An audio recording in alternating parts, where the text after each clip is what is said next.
Mommy, will you die?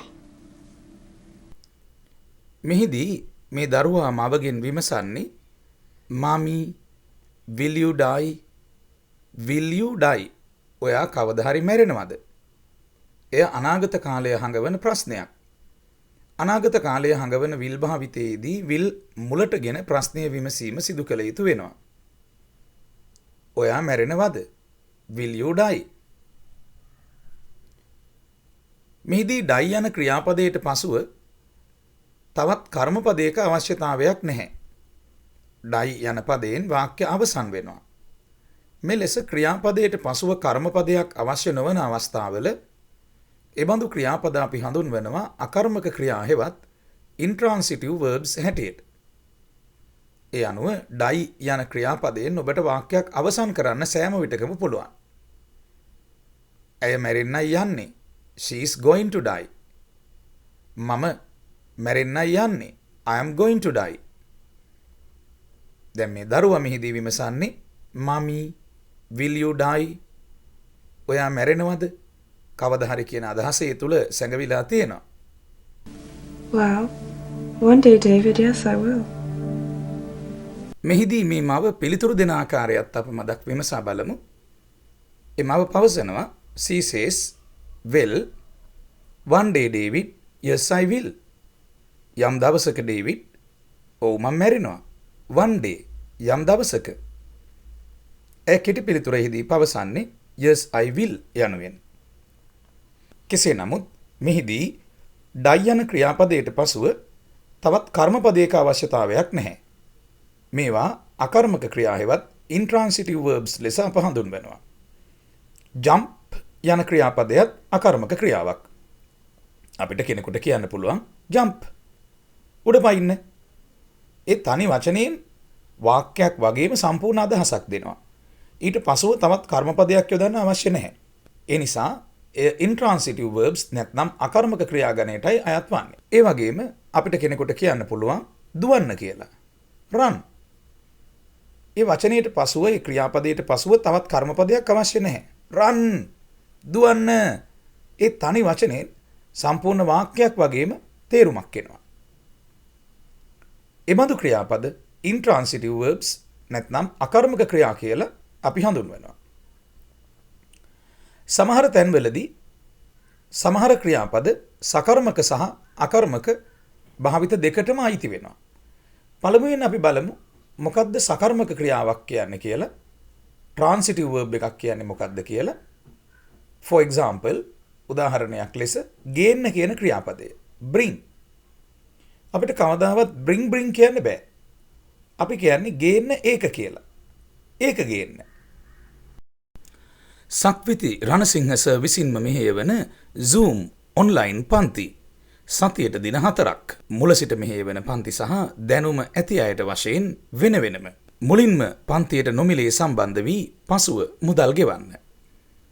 Zoom online පන්ති සඳහා ලියාපදිංචි වීමට කාලසටහන් සහ නිබන්ධන ගෙන්වා ගැනීමට විමසන්න 076 760 905 076 760 905 දැන්මම අමතන්න. සක්විති සර් මෙහෙයවන Zoom online පන්තිවලට සම්බන්ධ වීම සඳහා ඔබේ නම සහ WhatsApp අංකය SMS කරන්න 076 760 905. දැන් අපි නැවතත් යොමු යමු සකර්මක ක්‍රියාපද භාවිතය පිළිබඳව සාකච්ඡා කිරීමට.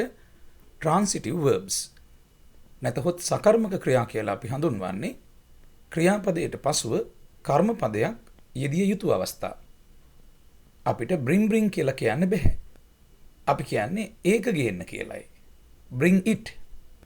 එනම් bring වලට පසුව කර්මපදයක අවශ්‍යතාවයක් තියෙනවා. එනිසා ගේන්න යන අදහස දෙන bring සකර්මක ක්‍රියාපදයක්. It's a transitive verb. අපි කෙනෙකුට කියනවා ඒක කරන්න කියලා. Do it. අපිට do කියන්න බෑ. නමුත් අපිට run එහෙම කතා කරන්න පුළුවන්. ඒ run කියන ක්‍රියාපදයට කර්මපද අවශ්‍ය නැති නිසා. නමුත් අපි සාමාන්‍යයෙන් do යන ක්‍රියාපදය තනිව යොදන්නේ නැහැ.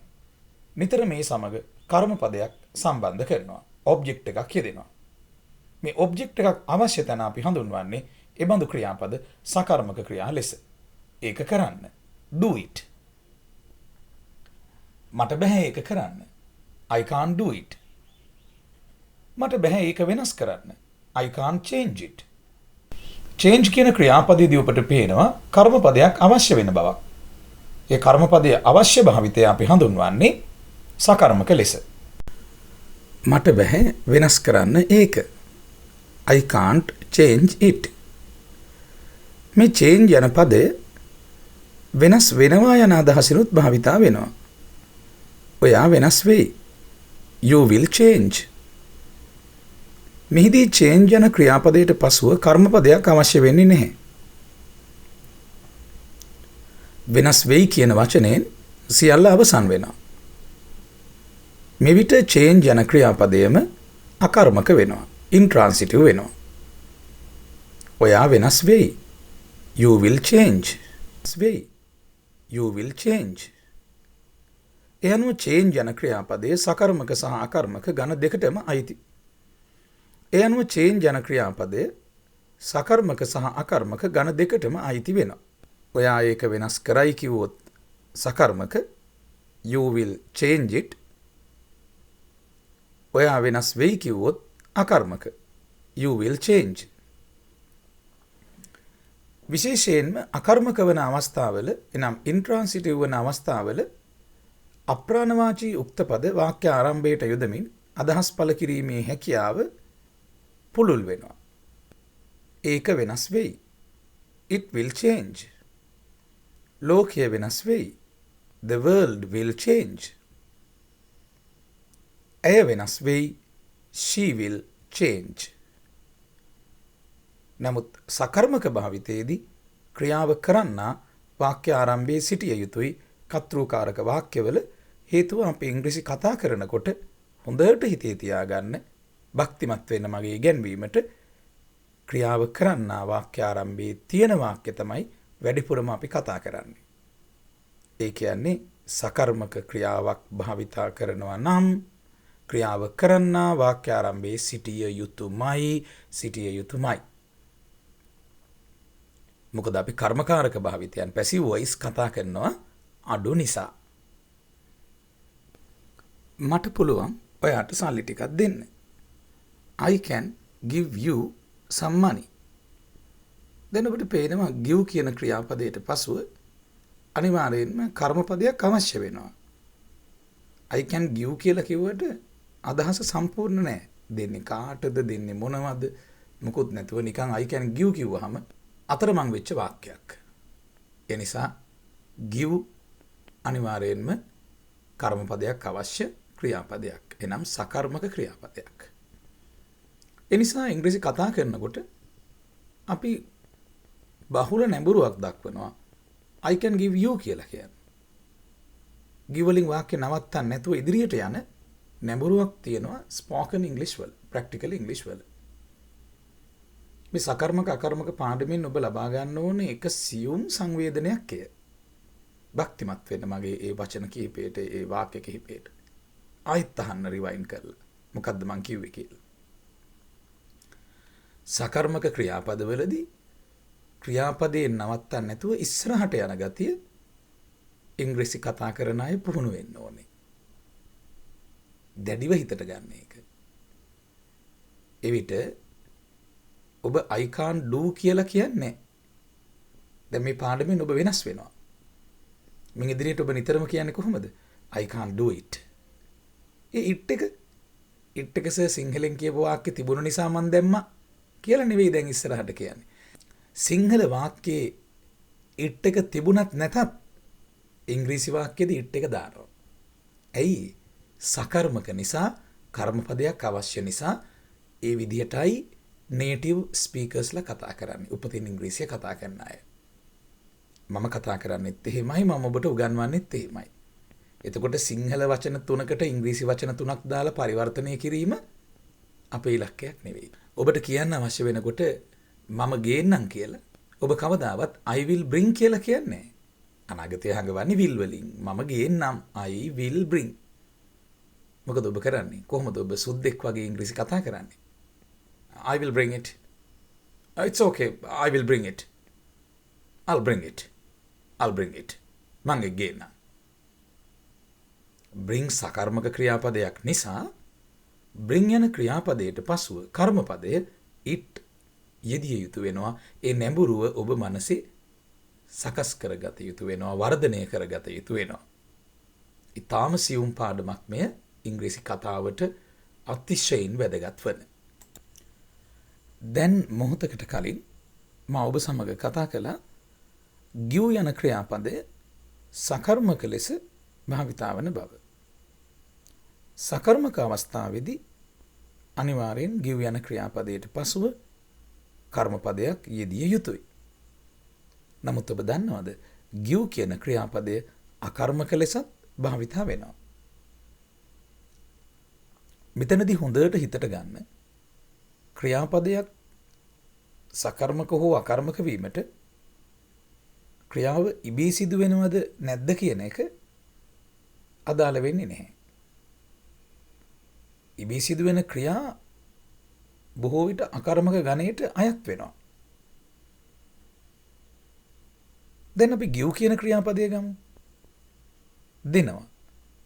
සමහර තැන්වල ත්‍යාගශීලීව යම් දෙයක් දෙනවා කියලා කියන්නේ කර්මපදයක් නැතුව අපි කතා කරනවා ඉංග්‍රීසි. You must give. When you give, you will get more and more. ඔබට වැටහුණාද මම කියපු දේ? මම දේශකවරයෙක් නම් ධර්මයේ ප්‍රචාරය කරන මට පුළුවන් කියන්න you must give. ඔබ දිය යුතුමයි. දැන් දෙන දෙයක් ගැන කියනවද? කියන්න ඕනේද? නැහැ. ඒ අදහසේදී ඔබ දිය යුතුයි. පරිත්‍යාග කළ යුතුයි කියන අදහසේදී give වලට පසුව කර්මපදයක් යෙදුවොත් තව ලස්සනයි. යෙදුවොත් කැතයි. නොයොදන එකමයි හොඳ. මම නැවත කියන්නම්. You must give. When you give, you will get more and more. When you give, ඔබ දෙනකොට you will get more and more. ඔබට තව තවත් ලැබේවි.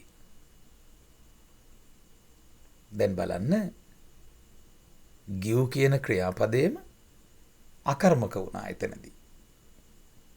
දැන් මේ භාවිතය ඔබ හොඳට හඳුනාගත්තාම ඔබ දන්නවා අකර්මක ක්‍රියාපදයකදී කර්මපදයක් නැතුව හඬ උස් කරලා කතා කරන්න පුළුවන් අවස්ථා, ලස්සනට ඉංග්‍රීසි කතා කරන්න ඔබට හැඟීම දියුණු වෙනවා සකර්මක අකර්මක භාවිතය හඳුනාගත්තාම. මගේ මේ පාඩම 20 පාරක් විතර බලන්න. 10 පාරක් විතර 10 පාරක් නෙවෙයි 20 පාරක් විතර බලන්න. දැන් ඔබ දන්නම ක්‍රියාපදයක් read R-E-A-D. මේ read කියන ක්‍රියාපදය transitive intransitive දෙකටම භාවිතා වෙනවා. ක්‍රියාපදයක් ඉබේ සිදු වෙනවද නැද්ද කියන එක සකර්මක හෝ අකර්මක වීමට අවසාන තීන්දුව දෙන සාධකය නෙවෙයි. ඉබේ සිදුවන බොහෝ ක්‍රියා අකර්මක වෙනවා. intransitive. දැන් අපි read කියන ක්‍රියාපදය ගමු. කියවනවා. ඔබ කියනවා ඔබේ විනෝදාංශය ඇහුවහම කෙනෙක් ඔබෙන් අහනවා what's your hobby? What's your hobby? මොකක්ද ඔබේ විනෝදාංශය? I like to read.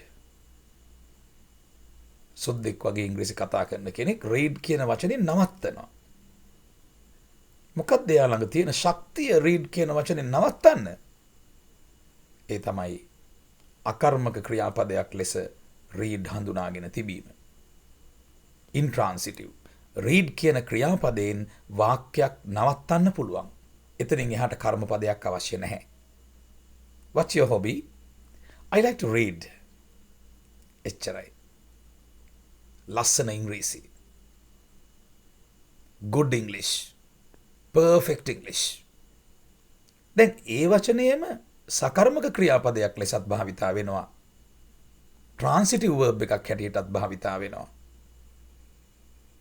එවිට ඔබට කියන්න පුළුවන් read කියන වචනයට පසුව තවත් කර්මපදයක් නැත්නම් ඔබ්ජෙක්ට් එකක් යොදලා.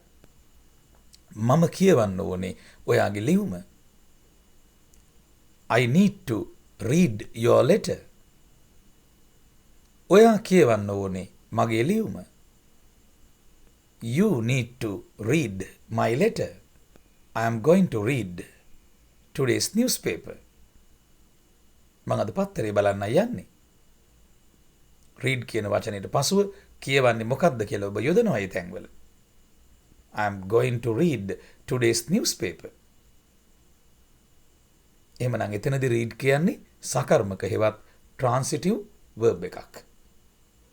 නමුත් intransitive හේවත් අකර්මක වෙන බව දන්න කෙනා තමයි what's your hobby කියලා අහුවහම I like to read කියලා වාක්‍ය නවත්තන්නේ.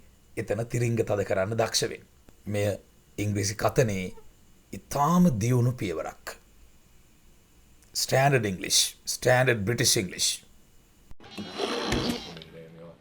You will break. මෙම චිත්‍රපට දසුනෙහි ඔබට ඇසෙන්නේ මේ ටෙඩි පවසනවා මේ රොබෝ දරුවාට you will break යනුවෙන්. ඔයා කැඩෙයි. ඒ දරුවා අනාගත ලෝකයේ රොබෝ දරුවෙක් කෑම කන්න බෑ. ගෙදර අනිත් අය සැබෑ මිනිසුන් ඔවුන් කෑම කනකොට මේ රොබෝ දරුවත් කෑම කන්න හදනවා. එතනදී ටෙඩි බෙයා කියනවා you will break කියලා. කෑම පිඟාන අතට ගන්නකොටමයි කියන්නේ ඔයාව කැඩෙයි. දැන් ඔබට පේනවා එතන break කියන ක්‍රියාපදයට කර්මපදයක් අවශ්‍ය නැහැ. ඔබ්ජෙක්ට් එකක් අවශ්‍ය නැහැ. ඒ නිසා එහි break කැඩෙයි කියන අදහසින් අකර්මක ක්‍රියාපදයක් intransitive. නමුත් අපි කෙනෙකුට කියනවා නම් ඕක කඩන්න එපා කියලා don't break it. ඕක කඩන්න එපා don't break it. it කියන්නේ කඩන දෙය කර්මපදය ඔබ්ජෙක්ට් එක. එහිදී break කියන්නේ සකර්මක පදයක්. ශබ්දකෝෂවලදී ඩික්ෂනරිස් වල ඔබට මෙය හඳුනා ගන්න පහසුයි. ක්‍රියාපදය ඉදිරියෙන් VT ලෙස දක්වා තිබෙනවා නම් එය සකර්මක ක්‍රියාපදයක්. VI ලෙස දක්වා තිබෙනවා නම් එය අකර්මක ක්‍රියාපදයක්. VTI ලෙස දක්වා තිබෙනවා නම් එය සකර්මක අකර්මක ඝන දෙකටම අයත් වෙනවා. He runs a large company කියලා කියනකොට ඔහු විශාල සමාගමක් පවත්වාගෙන යනවා. මේ පවත්වාගෙන යනවා කියන අදහසින් run යන ක්‍රියාපදයේ යෙදෙන විට ඉන්පසුව පවත්වාගෙන යන්නේ කුමක්ද යන්න සඳහන් කරනවා. A large company. He runs a large company. ඔහු විශාල සමාගමක් පවත්වාගෙන යනවා. එහි run සකර්මක ක්‍රියාවක්. බොහෝ විට ඉබේ සිදුවන ක්‍රියා අකර්මක වෙනවා. ඔයා වැටෙයි. You will fall. වැටෙනවා ක්‍රියාපදයේ fall. ඔයා වැටෙයි. fall අකර්මක ක්‍රියාවක්. ඒ fall කියන ක්‍රියාපදයට පසුව තවත් කර්මපදයක් අවශ්‍ය නැහැ. fall යන පදයෙන් වාක්‍ය අවසන් වෙනවා. ඔයා වැටෙයි. You will fall. මේ ආකාරයට ක්‍රියාපදයක සකර්මක හෝ අකර්මක බව හඳුනා ගැනීමට ඔබ උත්සුක විය යුතු වෙනවා වඩා නිවැරදිව ඉංග්‍රීසි භාෂ හැසිරවීමට නම්. ක්‍රියාපදයකට පසුව යෙදෙන ස්ථාන නාම බොහෝ විට කර්මපද වන්නේ නැහැ. විශේෂයෙන්ම go යන ක්‍රියාපදය අකර්මක ක්‍රියාපදයක්. එය සකර්මක වෙන්නේම නැහැ. go. නමුත් ඔබ බලාවි I am going home කියනකොට going වලට පසුව home යෙදුණා නේද කියලා. නමුත් ස්ථානහංග වන පද යන්නේ කොහෙටද යන ආදී වශයෙන් වන ස්ථානහංග වන පද කර්මපද ලෙස සලකන්නේ නැහැ. ඒවා ස්ථානහංග වන ක්‍රියා විශේෂණ හෙවත් adverbs හැටියටයි සලකන්නේ. එය හොඳින්ම මතකේ රඳව ගන්න. ඒ නිසා go යන පදයට පසුව කවදාවත් කර්මපද යොදන්නේ නැහැ. එය නිත්‍ය අකර්මක ක්‍රියාපදයක්. මේ කරුණත් මතකේ රඳව ගන්න සකර්මක අකර්මක ක්‍රියා හඳුනා ගැනීමේදී. මම ඔබට ජය ප්‍රාර්ථනා කරනවා. wish you all the best. ඒ වගේම විශේෂ කරුණක් ඔබට මතක් කරන්න තියෙනවා. මා විසින් මෙහෙයවන පන්ති මම විතරමයි මෙහෙයවන්නේ. වෙන කිසිම ගුරුවරයෙක් මගේ පන්තිවල ආදේශක ගුරුවරුන් හැටියට විනාඩි 5කටවත් උගන්වන්නේ නැහැ. ඒ වගේම කුරුණෑගල අපි දැනට මෙහෙයවන කුඩා කණ්ඩායම් පන්තිය ළඟදීම අවසන් වෙනවා. ඒ නිසා දෙවන කණ්ඩායමක් බඳවා ගන්නවා.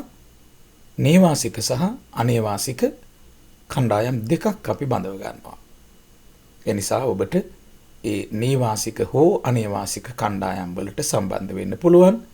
ඒ දෙකම දින 20 කණ්ඩායම් පන්ති. මම සහතික වෙනවා ඉංග්‍රීසි කතා කරන්න පුළුවන් මට්ටමට අනිවාර්යෙන් මම ඔබව ගොඩනගලා දෙනවා. ඒ දින 20 ඇතුළත විවිධ ප්‍රායෝගික අභ්‍යාස මගින් ඔයාගේ නියුරෝන්ස් හොඳට ස්ටිමියුලේට් වෙන විදිහේ අභ්‍යාස. එනම් හොඳට ඔයාගේ නියුරෝන්ස් උත්තේජනය වෙන විදිහේ අභ්‍යාස නිරන්තරයෙන් කරවල ඉංග්‍රීසි කතා කරන කෙනෙක් හැටියට මම ඔබට අපේ සිප්වේ අධ්‍යාපන ආයතනයෙන් එළියට යන්න සලස්වනවා. පන්ති පැවැත්වෙන්නේ කුරුණෑගල පොලිසිය ඉදිරිපිට රජපිහිල්ල මාවතේ සිප්වේ අධ්‍යාපන ආයතනයේදී. මේ පිළිබඳ වැඩිදුර විස්තර සඳහාත් ලියාපදිංචිය සඳහාත් සමීර දිසානායක සර් අමතන්න 076 760 95 අංකයට ලියාපදිංචි වීම ලහිලහියේ කළ යුතු වෙනවා. පන්ති අපි ළඟදීම ආරම්භ කරන නිසා මේ නේවාසික පාඨමාලාව විශේෂයෙන්ම ප්‍රායෝගික ක්‍රියාකාරකම් රැසකින් සමන්විතයි. නේවාසික අනේවාසික ආකාර දෙකෙහිම පන්ති පැවැත්වෙනවා. නේවාසික පන්තිය සතියේ දින 5 පමණයි පැවැත්වෙන්නේ. ඉතින් මම ඔබට සුබ පතනවා. wish you all the best. නැවත අපි හමු වෙමු තවත් මෙබඳුම අපූරු ව්‍යාකරණ වීඩියෝවකින්.